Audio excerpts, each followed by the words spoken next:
단풍. 검이란 무엇인가? 본디 검이란 창보다는 짧지만 적당한 길이와 창이 가지지 못하는 편리성과 휴대성을 바탕으로 더 능동적인 전투를 도와주는 무기를 말한다. 그렇게 여러 형태의 검들이 존재하지만 평균적으로 모든 도검들은 1m 이내의 길이를 바탕으로 만들어진다. 이를 기반으로 만들어진 도검들은 맨손보다는 길고 위협적이며 창보다 짧지만 더 자유로운 움직임을 통해 만병지왕이라 불리며 시대를 불문하고 주력 무기로 사랑받아왔다. 시대가 흐르며 단검이라는 특이한 검들도 만들어졌지만 단검은 말 그대로 주무기가 아닌 보조무기로서의 역할을 띠며 주무기가 파괴되었을 때를 대비한 최후의 보루로서의 의미를 가진다. 그런데 여기 주무기인 참백도의 길이와 역할을 버리고 진화를 거듭할수록 퇴보하는 참백도가 하나 존재한다. 호정 13대에서 9번대 대장을 담당하는 무구르마 켄세이가 사용하는 일명 단풍이라 불리는 참백도는 진화를 하면 할수록 장점은 사라지고 단점들만 부각되는 쓰레기 같은 성능을 가진 참백도이다. 어떻게 이런 반골기질 가득한 참백도가 세상에 탄생하게 된 것인지 무구르마 켄세이의 인격적 결함이 심히 의심가는 바이기도 하나 영혼의 성질의 영향을 받아 소유자의 제2의 혼백이라고도 불릴 수 있는 참백도이니만큼 너무 심한 욕설은 자제하도록 하겠다. 허나 그럼에도 불구하고 단풍에 보여지는 모습들은 입에서 쓰레기라는 말이 나오지 않을 수 없는 치명적인 결함들을 가지고 있다. 해방언령인 날려버리라 단풍이라는 구호와는 다르게 단풍이 진짜로 날려버린 것은 참백도로서의 부족함이 아닌 자신의 성능이었던지 해방언령과 함께 드러난 시해의 모습은 눈을 의심하게 만들기 충분했다. 길이가 길어지거나 엄청나게 특수한 특이 능력을 갖게 되는 것도 아닌 형태가 변화하며 군용 나이프처럼 길이가 짧게 변한 참백도가 되었다. 처음 언급하였던 것처럼 단검이란 보조무기로서의 역할인 것인데 단풍 이 녀석은 주무기인 자신을 다운그레이드하며 보조무기로 진화해버리는 정말이지 어처구니 없는 진화의 선택을 해버린 참백도이다. 만물은 더 나은 방향으로 적응하며 진화한다고 주장하던 찰스 다윈조차 자신의 진화론을 학계에 발표하기 이전에 단풍을 보게 되었다면 진화론을 부정할 수 있을 정도로 진화의 개념을 벗어나는 단계의 참백도이다. 시의 해방 능력은 된 것을 장렬시키는 능력인데 장렬이라는 단어가 많이 생소하여 얼핏 이해가 안 갈 수 있으나 쉽게 말해 단풍이 벤 부분이 터지며 폭발 데미지를 주는 것이라 이해하면 되겠다. 폭발이라는 단어가 주는 어감이 자극적으로 보여 시해가 좋아진 게 아닌가 착각할 수 있으나 폭발 데미지를 입은 적들치고 중상을 입은 적들이 없는 것을 볼 때 마냥 좋아진 것만은 아님을 유추할 수 있다. 본래 단풍에 베이고 자상을 입어 피를 흘리며 지속적인 출혈을 입어야 될 적들에게 시해로 변한 단풍이 일으킨 큰 폭발이 찢어져 있던 상대의 상처를 폭발열로 봉합해주는 게 아닌가 하는 합리적인 의심을 지울 수 없다. 단풍의 더 큰 문제는 만해인데 철권 단풍이라 불리는 만해 버전은 가뜩이나 짧던 단검의 리치를 포기하고 너클 형태로 칼날이 더 짧아지거나 아예 너클로 변해버리는 모습으로 나타난다. 능력은 상시 발동형 시해 버전으로 너클에 닿은 적들은 장렬 데미지를 입게 되는 능력이다. 시에랑 다르지 않은 것처럼 느껴지는데 제 착각인가요? 착각이 아니다. 실제로 시에는 벤 곳에 장렬이 일어나지만 만해 철권 단풍은 닿은 부분에 장렬을 일으키는 능력으로 항시 적에게 철권을 대고 있어야 한다는 추가 제약을 가지고 있다. 왜 갈수록 길이가 짧아지는지 모르겠으나 이런 능력도 꿀의 만해라고 과거부터 호정 13대의 대장 자리를 한석 차지하고 있는 것을 보면 이카쿠가 분수도 모르고 자신이 대장이 될 수 있다고 자신만만해하는 것이 납득하기도 하다. 무구르마 켄세이는 단풍의 숙련도를 높이는 데 노력할 것이 아니라 하루빨리 복싱 챔피언이 된 차대의 밑으로 들어가 수련생으로 차대에게 복싱의 기초부터 차근차근 배우는 것이 소울소사이어티에 도움이 되리라 생각된다. 청견. 호정 13대 7번대 대장인 코마무라 사진의 참백도로 대장급 사신이 휘두르는 강력한 참백도이다. 울려 퍼져라 청견이라는 해방언령을 가지고 있으며 시의 능력은 시전자인 코마무라 사진의 뒤로 갑옷을 입고 있는 거대한 손과 그에 쥐어져 있는 무식할 정도로 거대한 참백도가 나타나 공격하는 능력이다. 보이는 대로 파괴력은 상식을 벗어난 수준으로 휘두른 칼의 검기만으로 건물들이 반파될 정도의 위력을 지녔다.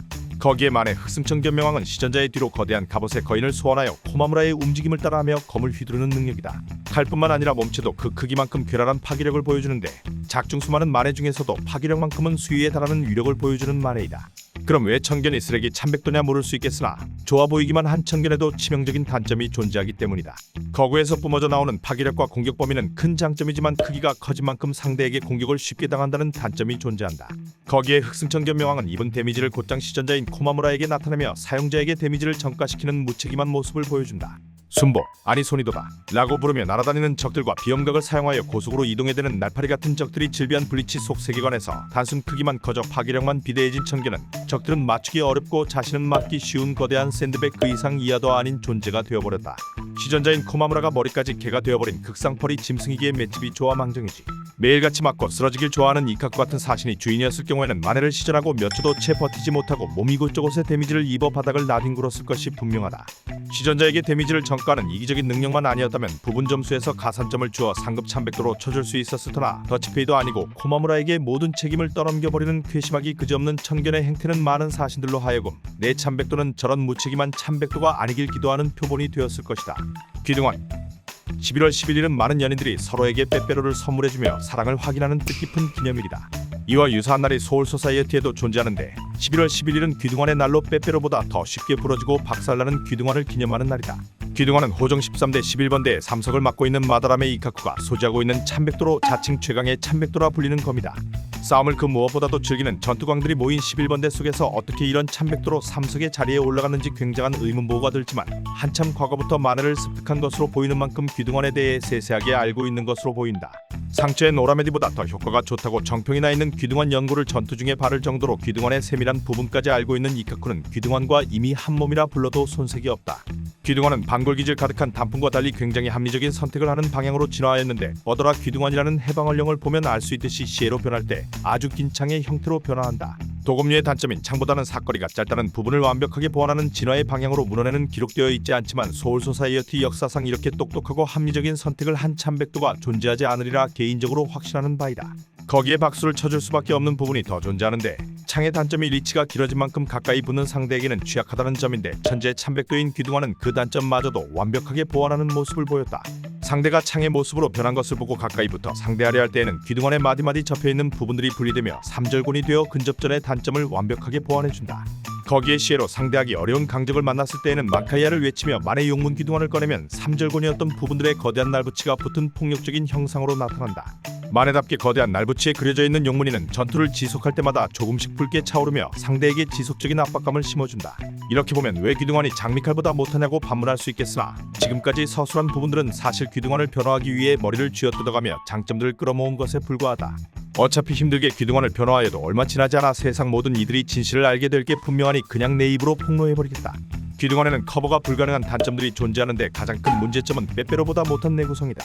사신들의 참백도가 도검인 만큼 부러지고 깨질 수 있으나 이카쿠의 귀등환은 여타 다른 사신들의 참백도와는 안 좋은 쪽으로 격이 다른 내구성을 보여준다. 시에가 목재질의 창으로 변한 것이 겉부분만 나무로 변한 게 아니라 속까지 진짜 텅 빈 강정마냥 된 것인지 매 전투마다 귀등환이 부러지지 않은 적이 없다. 이제는 전투 중에 부러지지 않으면 귀등환이 아니라 공사장에서 강목을 들고 왔나 라고 생각이 들 정도로 정말 셀 수 없이 부러지고 또 부러지는 모습을 보여주었다. 이쯤 되면 차라리 다이소에서 5,000원짜리 나무 방망이를 쓰는 게 낫지 않겠나 생각이 드는데 그럼에도 영혼의 파트너라고 젓가락보다 쉽게 부러지는 귀등환을 버리지 않고 애지중지하는 이카쿠가 감동적으로 비춰진다. 매 11월 11일 많은 이들이 빼빼로를 사며 기념일을 보내는데 우리들만큼은 빼빼로를 생각하는 게 아닌 귀등환을 떠올리며 이카쿠를 응원해주는 클린한 팬 문화를 가지길 바란다.